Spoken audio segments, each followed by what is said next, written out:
Hello बच्चों, मेरा नाम है Anu Gupta and I cleared JEE in the year 2001। पिछले 15 सालों से मैं जेईई और नीट की कोचिंग दे रहा हूं बच्चों को, और इन 15 सालों में हजारों बच्चों का आईआईटीएंस या डॉक्टर्स बनने का जो सपना था उसको पूरा करने में मैं अपना योगदान दे चुका हूं। भरपूर उम्मीद मुझे इस बात की है कि जिस तरीके से कोटा में पढ़ाते हुए मैंने इन सारे बच्चों को हेल्प किया है, वैसे ही इन क्लासेस के जरिए भी आप मेरे एक्सपीरियंस का फ़ायदा उठाएंगे और अपना नाम इन हजारों बच्चों की जो एक सक्सेसफुल बच्चों की जो लिस्ट है उसके अंदर अपना नाम जोड़ेंगे। चलिए भी शुरू करते हैं आज के सेशन के साथ। और आज हम लोग बात करने वाले हैं थोड़ी सी वेक्टर्स के बारे में। ठीक है, यहाँ पे मैं थोड़ा सा ये अज्यूम कर रहा हूँ कि बेसिक पार्ट ऑफ वेक्टर्स आपको आता होगा और आप उस वेक्टर्स को थोड़ा सा आगे बढ़ाएंगे। आज हम बात करने वाले हैं यूनिट वेक्टर्स की और थोड़ा सा कंपोनेंट्स की, और तीसरी बात हम करने वाले हैं सिंपली डॉट प्रोडक्ट की। ठीक है, तो छोटी छोटी बातें फटाफट से देखते जाते हैं। तो जैसा कि आप लोग वेक्टर्स के बारे में थोड़ा बहुत परिचित होंगे, सबसे पहले तो क्या होते हैं वेक्टर्स। तो vectors are basically quantities which have magnitude and direction and which follow vector laws of vector algebra या वेक्टर लॉज ऑफ एडिशन। ठीक है, तो बेसिकली हम ये कह सकते हैं कि भाई ऐसा है, वेक्टर जो होते हैं, वेक्टर्स के एक तो उसका मैग्नीट्यूड होता है और एक उसका डायरेक्शन होता है। अब कोई भी अगर मैंने वेक्टर खींचा, मान लीजिए यहां पर मैंने एक वेक्टर बनाया, और उस वेक्टर का अगर मैं यहाँ पे मैंने एक वेक्टर बनाया और उस वेक्टर को अगर मैंने लेटस से ए वेक्टर से रिप्रेजेंट किया, वेक्टर को रिप्रेजेंट किया जाता है ए वेक्टर से, तो मैग्नीट्यूड जो होता है, magnitude is actually represented by a vector का modulus and direction is represented by a cap. इतनी बातें शायद आपको पता होंगी, नहीं पता है तो सुन लो, कोई खास बात नहीं है। ठीक है, अच्छा अब इसमें क्या होता है कि मान लीजिए कि जो वेक्टर है उसके दो कंपोनेंट्स हैं, एक कंपोनेंट है ये वाला और एक कंपोनेंट है ये वाला। इसे हम लोग थोड़ा सा प्रैक्टिकली भी देख लेते हैं, कोई खास बात नहीं है। जैसे कि अगर मैं यहां आ जाता हूं कि अगर मैंने यहां पे वेक्टर बनाया, चलो इसको हटा देते हैं, नया वेक्टर लेके आएंगे हम और उस वेक्टर को थोड़ा सा लंबा कर देंगे। ठीक है, अगर मैंने यहां पर एक वेक्टर बनाया और उस वेक्टर के कंपोनेंट्स देखे, तो कंपोनेंट्स दिखाने के दो तरीके हैं। या तो मैं कंपोनेंट्स इस तरीके से दिखा सकता हूं। कंपोनेंट्स का मतलब क्या है कि अगर ये ए वेक्टर है, ये मान लो ये बी वेक्टर है और ये सी वेक्टर है, तो B vector plus C vector is A vector. इतना वेक्टर अलजेब्रा मैं अज्यूम कर रहा हूं कि आपको आता होगा। ये एक कंपोनेंट हो गया, ये दूसरा कंपोनेंट हो गया। ठीक है, इसी को दिखाने का एक तरीका और है, वो ये वाला है कि यहां से वेक्टर उठा के इधर सरका दिया, तो इन दोनों का जो रिजल्टेंट है वो ये आ गया। I hope you remember this is triangle rule of vector addition and this is parallelogram law of vector addition. ठीक है, अब क्या होता है कि अगर ये ax है और अगर ये ay है, तो इसका मतलब पाइथागोरस थ्योरम से हम ये कह सकते हैं कि ये वाली जो लंबाई होगी ये root over ax square plus ay square होगी। ये बात क्लियरली समझ में आती है क्या? ये ax है और ये ay है, तो ये जो रिजल्टेंट आएगा ये root over ax square plus ay square के बराबर आएगा। इसी चीज को हम लोग मैग्नीट्यूड कहते हैं। जब भी मैं एक वेक्टर ड्रॉ करता हूं, तो वेक्टर की जो लंबाई होती है वो मैग्नीट्यूड को रिप्रेजेंट करती है और उसका जो एरो होता है वो डायरेक्शन को रिप्रेजेंट करता है। जब लिखने लगते हैं तो हम ये कह सकते हैं, ठीक है भाई, इसको तो मैं क्या लिख सकता हूं, simply speaking I can say भाई ये अगर ax है और अगर ये ay है, अभी मैं सिर्फ टू डायमेंशनल वेक्टर्स की बात कर रहा हूं, z डायरेक्शन में मैं नहीं जा रहा, just for simplification.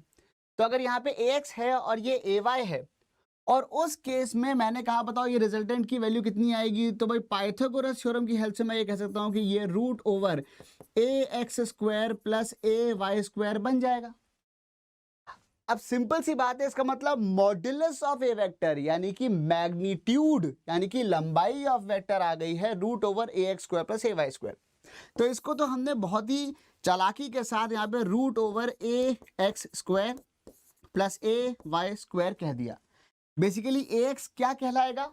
ax is the component of a vector in the direction parallel to x axis and ay is the component of a vector in the direction parallel to y axis। चूंकि दोनों perpendicular थे इसलिए जो magnitude था वो Pythagoras theorem से root over ax square plus ay square आ गया। पर सवाल यहाँ पे ये आता है कि सर यूनिट वेक्टर क्या चीज है और ये क्या रिप्रेजेंट कर रही है। तो बस यूनिट वेक्टर थोड़ा सा रिवाइज करा देता हूँ, क्योंकि अक्सर जब 11th में या 10th के बाद जब बच्चे पढ़ते हैं तो उनको थोड़ा सा कंफ्यूजन रह जाता है। ये मैं चीज़ें इसलिए कर रहा हूँ ताकि 12th जो बच्चे क्लास स्टार्ट कर रहे हैं, जो 12th क्लास जो बच्चे स्टार्ट कर रहे हैं, उनको एक फ़ायदा यहाँ पे मिलता रहे। एक बात मैं आपको यहाँ पे बता दूँ, मैं आपको यहाँ पर एक पीडीएफ भी दूँगा, जो अभी वीडियो के नीचे मैं अटैच कर दूँगा डिस्क्रिप्शन के अंदर, सो दैट आप उसे वहाँ से डाउनलोड कर सकते हैं और जो आज जो मैं आपको पढ़ा रहा हूँ उसके रिलेटेड जो क्वेश्चंस आप सॉल्व करना चाहते हो वो आपको वहाँ से मिल जाएंगे और अगली क्लास में उसका सोल्यूशन मिलेगा आपको, ठीक है, अगले सेशन में। चलो, तो ये AX आ गया, AY आ गया, ये आ गया। अब क्या होता है, सवाल यहाँ पे आता है कि सर ये ए कैप क्या चीज़ है, तो समझने की कोशिश करते हैं। भाई मान लीजिए कि एक बोर्ड है और उस बोर्ड के ऊपर हमने ये कहा कि उस बोर्ड के ऊपर हमने यहाँ पर कुछ शहर लिखे हैं, शहरों के नाम लिखे हैं और मतलब बेसिकली रास्ता बताने के लिए बोर्ड है कि भाई कोई शहर ए था, वो मान लीजिए 100 किलोमीटर टुवर्ड्स राइट लिखा हुआ है। फिर कोई शहर बी था, वो 1000 किलोमीटर टुवर्ड्स लेफ्ट लिखा हुआ है। और कोई शहर सी था, वो मान लो 1500 किलोमीटर मतलब सीधे लिखा हुआ है, सीधे चले जाओ 1500 किलोमीटर आगे, ठीक है। तो ये ठीक है, बोर्ड के ऊपर सारी इंफॉर्मेशन दे रखी है, अच्छी बात है। लेकिन कोई बदमाश बच्चा आया, अब देखो बदमाश बच्चों की तो कमी है नहीं दुनिया में, जालिम जमाना, तो उन्होंने जाके इसको मिटा दिया, इसको भी मिटा दिया, इसको भी खुरच खुरच के आ गए। अब दिक्कत ये समझ में नहीं आ रहा, ये जो एक शहर है, मान लो आगरा था ये, तो आगरा जो है वो कितनी दूर है तो पता नहीं चल रहा, लेकिन वो राइट वर्ड्स है बस ये पता चल रहा है।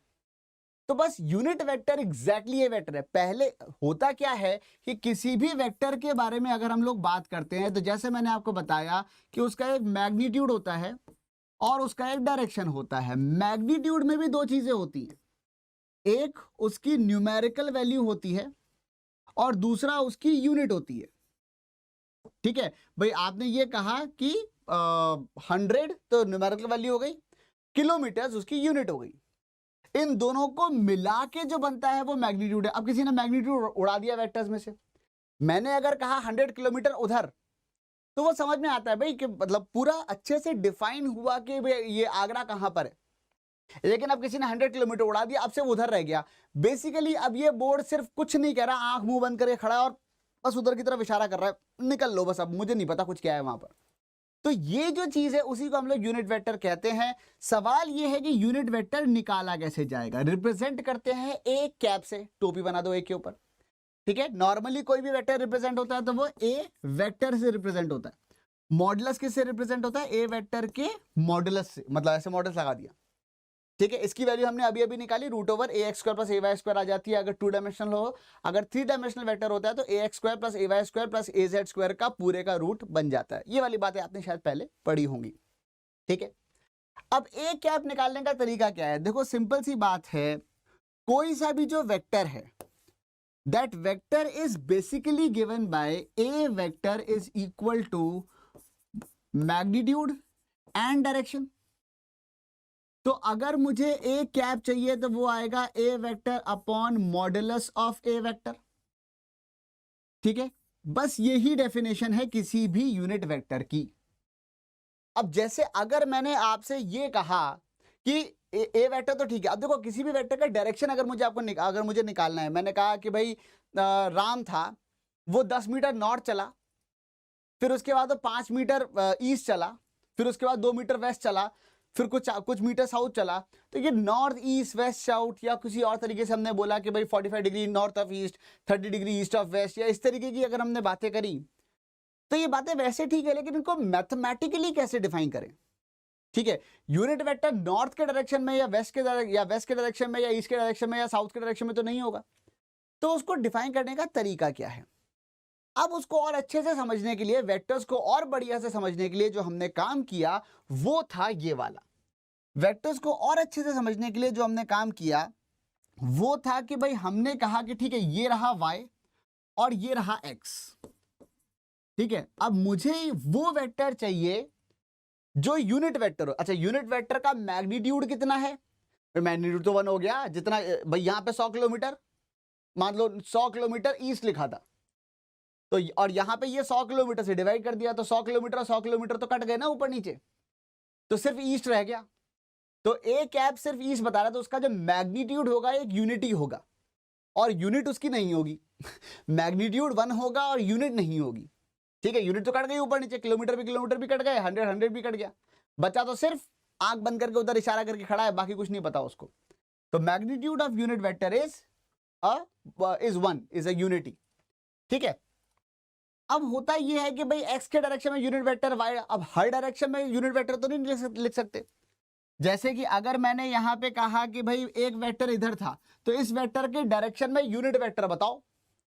अब हर वेक्टर के डायरेक्शन में यूनिट वेक्टर लिखना तो इम्पॉसिबल है, north east west south, 30 degree north of west, ठीक है, या 45 डिग्री ईस्ट ऑफ साउथ, ये अजीब अजीब से डायरेक्शंस के बारे में हम बात नहीं कर सकते। तो हमने क्या किया कि पहली बात तो नॉर्थ ईस्ट वेस्ट साउथ हटाओ। भाई मैथ्स में या क्वेश्चन जब आप सॉल्व करोगे तो वाई और एक्स होंगे, वाई एक्स और जेड होंगे। तो हमने क्या किया, हमने स्टैंडर्ड बनाया।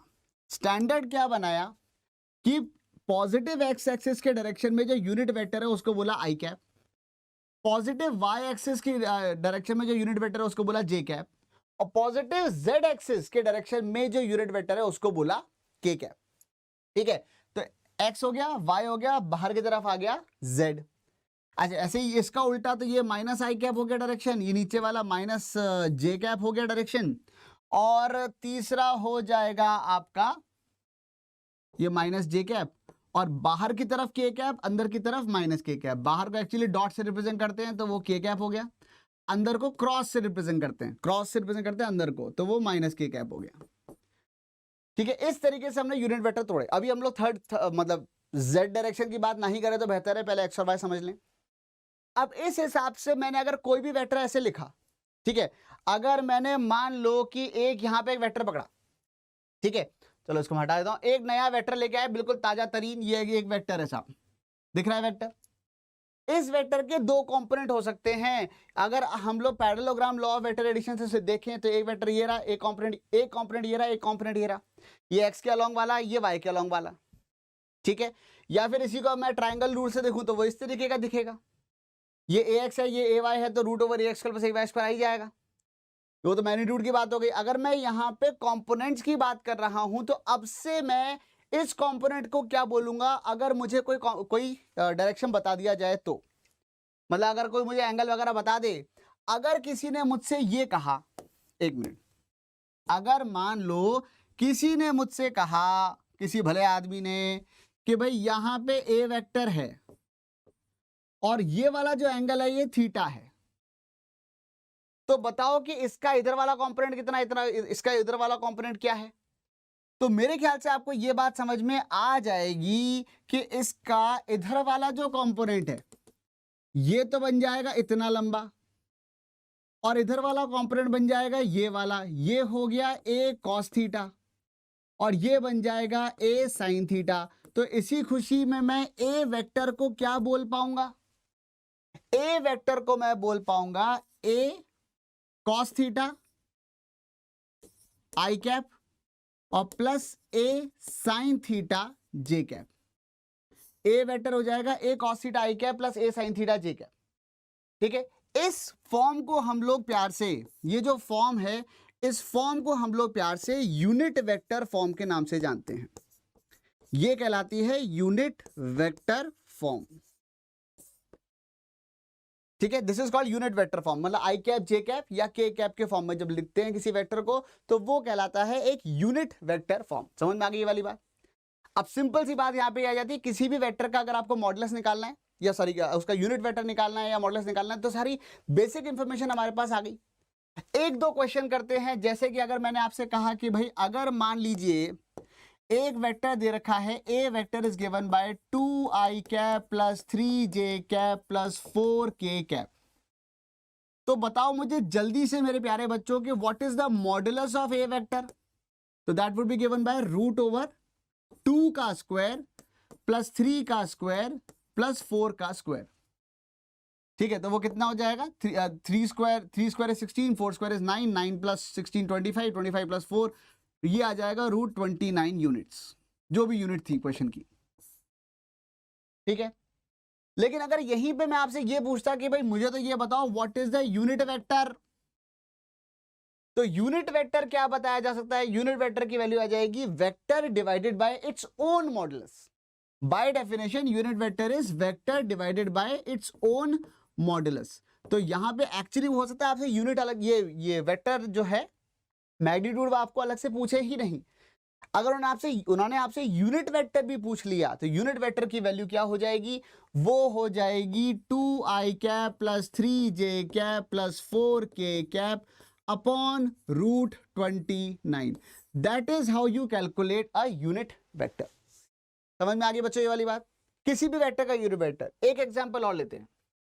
अगर मान लीजिए मैंने आपसे ये कहा, यूनिट वेक्टर के अच्छे बढ़िया क्वेश्चंस कौन से आते हैं, अच्छा सवाल कोई अगर देखा जाएगा, मतलब बहुत ज़्यादा डिफिकल्ट तो क्वेश्चन इसके अंदर नहीं आ पाएगा, लेकिन फिर भी एक थोड़ा इज्जतदार सवाल देखा जाए तो वो कुछ इस तरीके का हो सकता है कि फाइंड अ वेक्टर, इस तरीके के सवाल मैं भी पीडीएफ में डाल दूंगा साथ में, ठीक है? तो find a vector whose magnitude is 10 units and its direction is same as 3i cap minus 4j cap vector. ये एक वेक्टर दे दिया, एक वेक्टर है 3i cap minus 4j cap, उसी के डायरेक्शन में मुझे एक वेक्टर बताना है जिसका मैग्नीट्यूड 10 यूनिट है। कैसे निकालेंगे? लेट अस से जो वेक्टर हम निकालना चाह रहे हैं वो है ए वेक्टर। मुझे एक बात निश्चित रूप से पता है कि मुझे इसके लिए दो चीजें चाहिए, एक उसका मॉडुलस चाहिए और एक उसका डायरेक्शन चाहिए। दोनों बातें पता चल जाएंगे तो वेक्टर मिल जाएगा ना। Modulus is actually given to be 10 units in the question, तो बधाई हो, एक काम तो हो गया, ये तो आ गया 10 यूनिट्स। अब now it is actually pointing in the same direction as this vector. मतलब अगर वो वेक्टर, वो जो हमारा डिजायर्ड वेक्टर जो है वो उसी डायरेक्शन में पॉइंट कर रहा है जिस डायरेक्शन में ये वाला वेक्टर पॉइंट कर रहा है, ठीक है? तो ये वाला जो वेक्टर है ये इसी डायरेक्शन में पॉइंट कर रहा है। मुझे नहीं पता उसका मैग्नीट्यूड कितना है, लेकिन दोनों का डायरेक्शन सेम है। इस बात का मतलब ये हो गया कि अगर मैं इसे लेटेस्ट से आर वेक्टर कहता हूं तो मुझे एक बात समझ में आती है कि आर कैप की वैल्यू बराबर आनी चाहिए किसके? वो बराबर आनी चाहिए ए कैप के। समझ में आ रही है ये वाली बात? वो जो मतलब दोनों का जो डायरेक्शन सेम है तो दोनों का यूनिट वेक्टर सेम आना चाहिए।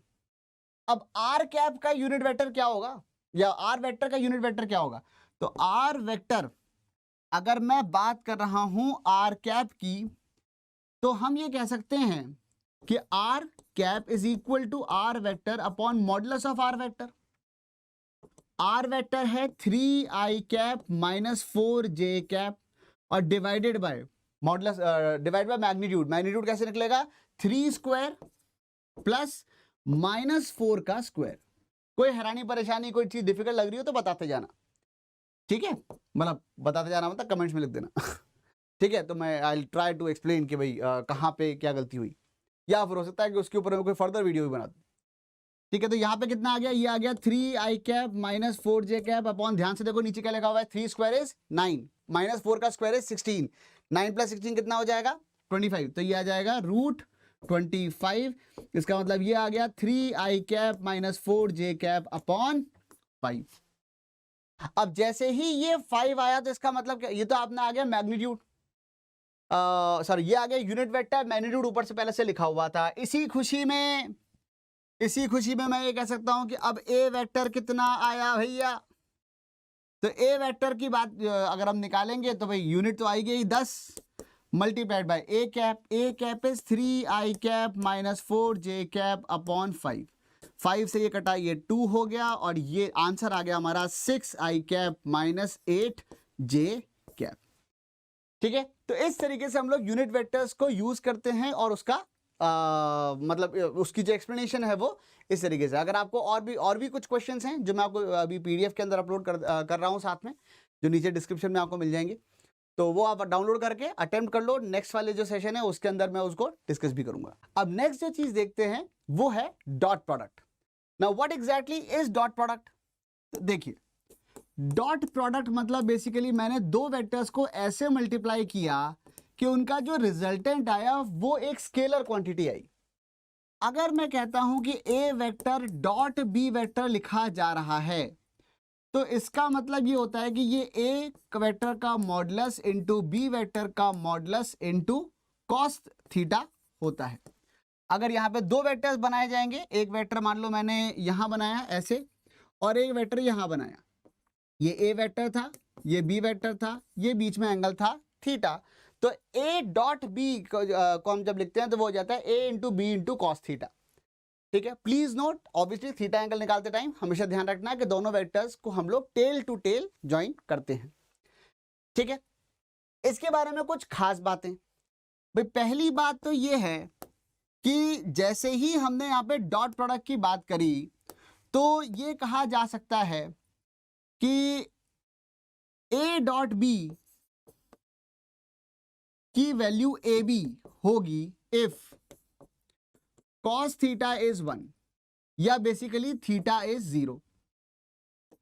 ऐसी एक और स्पेशल केस है, ए डॉट बी की वैल्यू माइनस ए बी होगी if cos theta is equal to -1 या theta is equal to pi. यानी कि अगर दोनों वेक्टर्स बिल्कुल अपोजिट डायरेक्शन में, पहले वाले केस में वेक्टर्स दोनों सेम डायरेक्शन में हैं और दूसरे वाले में बिल्कुल अपोजिट डायरेक्शन में है।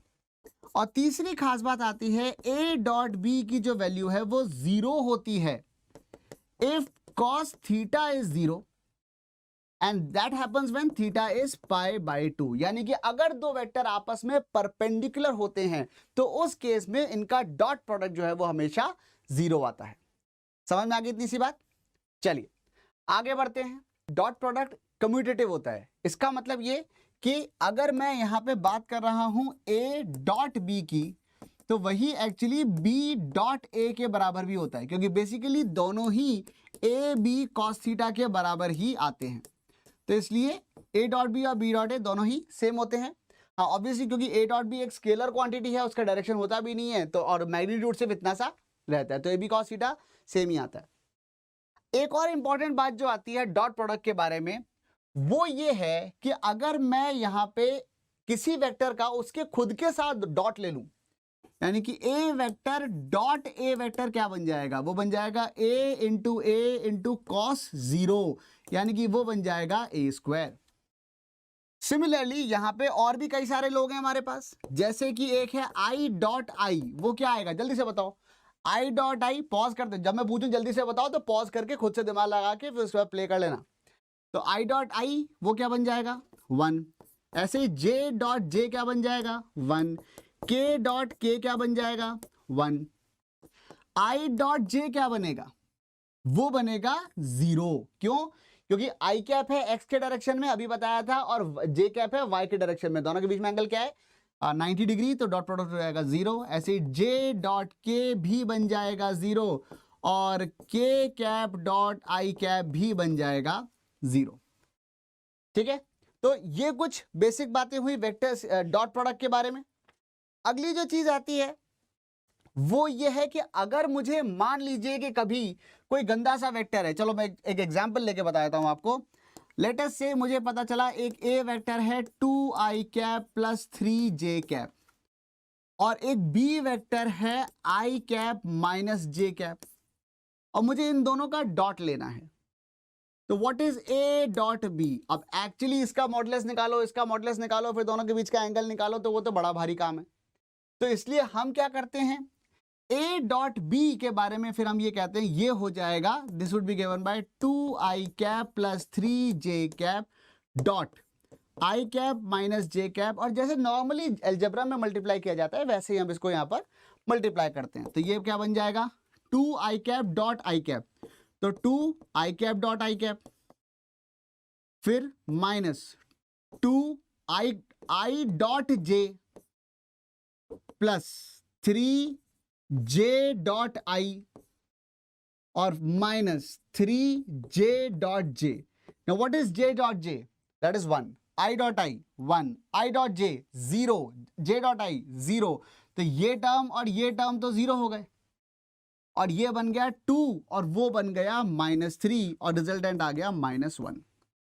ठीक है, So this is how you calculate the dot product between any two given quantities. So ax I cap by ax I cap ay j cap az k cap लिखा हुआ है, bx I cap by j cap bz k cap लिखा हुआ है. इन दोनों का dot product लेना है तो उसको डॉट प्रोडक्ट निकालने का तरीका होता है ये वाला. समझ में आ गई बच्चों ये वाली बात? अच्छा, इसके बाद जो अगली चीज आई वो है हाँ, अगर आपको दो गिवन वेक्टर्स के बीच का एंगल निकालना हो, ठीक है. डॉट प्रोडक्ट के अगर हम एप्लीकेशंस देखें तो पहली जो बढ़िया एप्लीकेशन आती है खूबसूरत वाली, वो आती है कि अगर कोई रैंडम दो वेक्टर्स दे रखे हैं और उनके बीच का एंगल निकालना है तो कैसे निकालोगे. अगर आपको दे रखा है ए vector is equal to let us say again 2i cap plus 3j cap, निकाला भी अपन ने, ठीक है. और मान लो कि बी वेक्टर दे रखा है i कैप या 3i cap minus 4j cap, और मुझे इन दोनों वेक्टर्स के बीच का एंगल निकालना है. Question is find theta between them. तो हम क्या कर सकते हैं, सिंपल सी बात है, ए वेक्टर डॉट बी वेक्टर होता है ए बी कॉस थीटा. तो कॉस थीटा की वैल्यू आ जाएगी A dot B upon A B. और इसका मतलब ए वेक्टर क्या है, ए वेक्टर ए डॉट बी क्या आएगा पहले तो ये बताओ.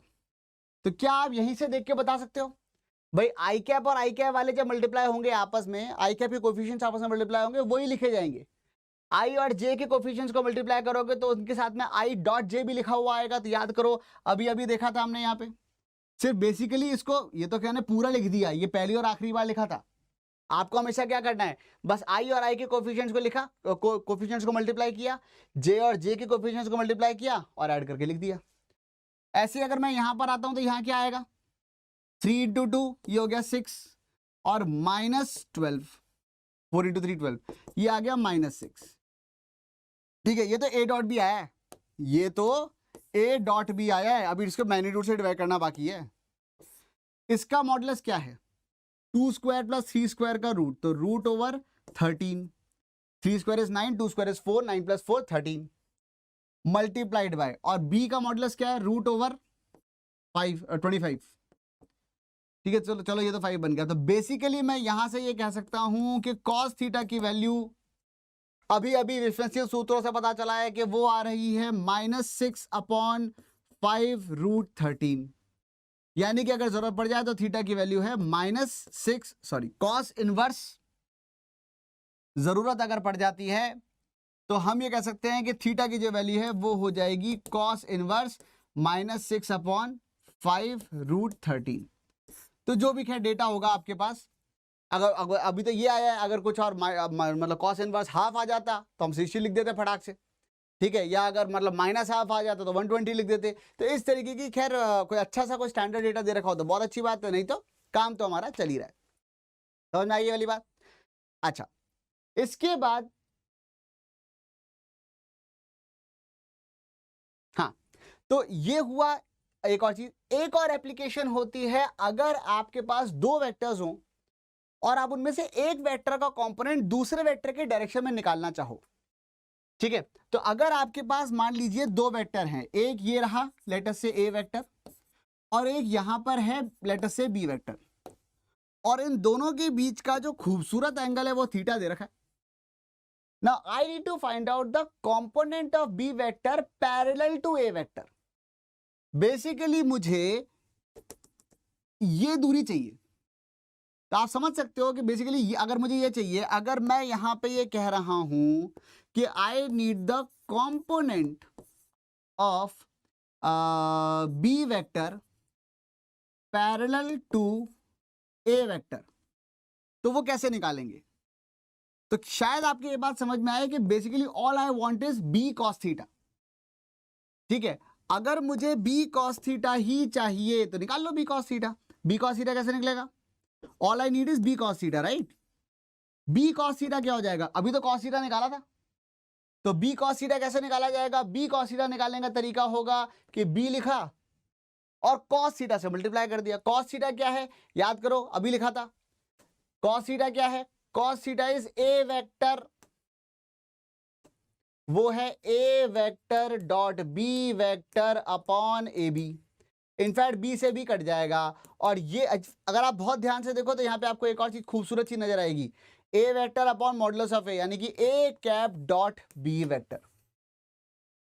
ठीक है, अगर आपको एक वेक्टर का मैग्नीट्यूड निकालना है दूसरे वेक्टर के डायरेक्शन में, या एक वेक्टर का कंपोनेंट निकालना है दूसरे वेक्टर के डायरेक्शन में, तो जिसका डायरेक्शन चाहिए उसका तो लिख दो कैप, और जिस वेक्टर का कंपोनेंट निकालना है उसका का पूरा मैग्नीट्यूड से दोनों, इन दोनों का आपस में, या उस में पूरे वेक्टर को दोनों का आपस में डॉट ले लीजिए। ये तरीका होता है डॉट प्रोडक्ट निकालने का। समझ में आई ये वाली बात बच्चों? चलिए, तो ये हुई कुछ छोटी छोटी बातें डॉट प्रोडक्ट को यूज करने की, किस तरीके से हम लोग डॉट प्रोडक्ट यूज करते हैं, दो वेक्टर्स के बीच का एंगल निकालना है, कंपोनेंट्स निकालने हैं, ये सारे के सारे तरीके हैं। इनके प्रैक्टिस वाली जो प्रॉब्लम्स हैं, जो पीडीएफ्स हैं, वो मैं अभी अपलोड कर रहा हूं, तो वो आप वहां पर देख लेना। ठीक है, क्वेश्चन अटेम्प्ट कर लेना, नेक्स्ट क्लास में उनके सोल्यूशंस भी अपलोड किए जाएंगे और साथ ही साथ आगे भी पढ़ेंगे। ठीक है, तो thank you and keep doing your best and keep growing. Bye bye.